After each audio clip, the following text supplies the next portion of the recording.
বৈষম্য বিরোধী ছাত্র আন্দোলনের সময় সংঘটিত গণহত্যা ও মানবতা বিরোধী অপরাধের বিচার শুরু হলে সাবেক প্রধানমন্ত্রী শেখ হাসিনাকে ফেরত চাওয়া হবে বলে জানিয়েছেন আইন উপদেষ্টা ড আসিফ নজরুল।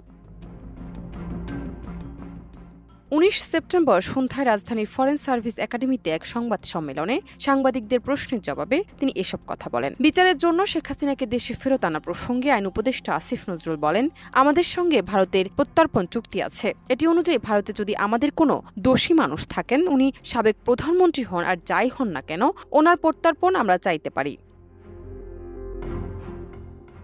তিনি বলেন, আমাদের ছাত্র জনতার বিপ্লবকালে যে গণহত্যা ঘটেছে, যে মানবতা বিরোধী অপরাধ ঘটেছে, সেটা বিচারের লক্ষ্যে আমরা কিছু পদক্ষেপ ইতিমধ্যে নিয়েছি। দৃশ্যমান কিছু অগ্রগতি হয়েছে। আমাদের ইনভেস্টিগেশন টিম, প্রসিকিউশন টিম গঠন হয়েছে। আদালত পুনর্গঠনের চিন্তা চলছে। অচিরেই আপনারা দেখবেন বিচার শুরু হয়েছে। বিচার শুরু হওয়ার পর ডেফিনেটলি আমরা এক্সট্রাডিশন চাইব। ডেস্ক রিপোর্ট, দেশ রূপান্তর।